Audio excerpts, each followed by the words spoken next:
Détermination et représentation d'un vecteur vitesse sur un document chronophotographique. Voici un document chronophotographique ou chronocinétique sur lequel on voit 4 points enregistrés. Sur un tel document, pour déterminer un vecteur vitesse, par exemple ici le vecteur vitesse V2, on doit d'abord repérer deux choses. L'échelle du document pour commencer, cette échelle elle apparaît ici tout en haut, il est indiqué échelle 1/10. Alors pour comprendre le sens d'une échelle, on se rappelle que l'échelle 1 veut dire que le dessin a la même dimension que la réalité. Pour une échelle 1/20, 1/100, ou ici 1/10, la réalité sera 10 fois plus grande que le dessin. Pour une échelle 10, la réalité sera 10 fois plus petite que le dessin. Et enfin, si on a une échelle du type 1 cm égale 0,20 m par exemple, 1 cm sur le dessin vaut 0,20 m en réalité. La deuxième chose qu'on repère, c'est l'intervalle de temps entre deux images. Cet intervalle de temps apparaît en haut du document ici, avec le symbole tau, tau égale 50 millisecondes. On se rappellera que dans les calculs qui vont suivre, toutes les distances devront être en mètres et toutes les durées en secondes. Donc évidemment, les 50 millisecondes seront converties en secondes. Pour déterminer V2, on va d'abord calculer la valeur de ce vecteur V2.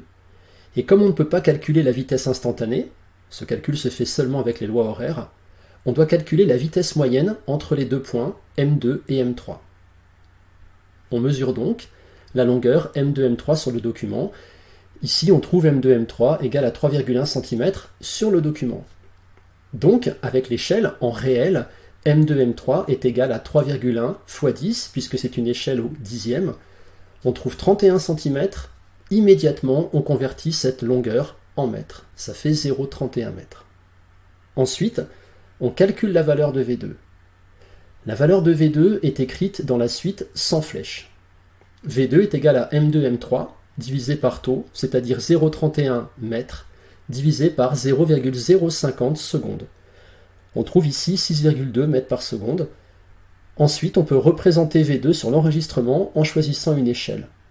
À nouveau, on va choisir une échelle, mais cette fois-ci une échelle pour les vitesses. Si l'échelle n'est pas imposée, on peut choisir une échelle, par exemple ici 1 cm pour 2 mètres par seconde, ce qui donnerait un vecteur de longueur 3,1 cm.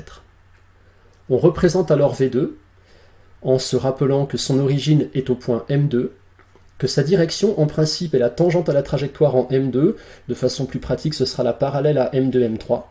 Le sens c'est celui de M2 vers M3, et enfin ici la longueur sera 3,1 cm.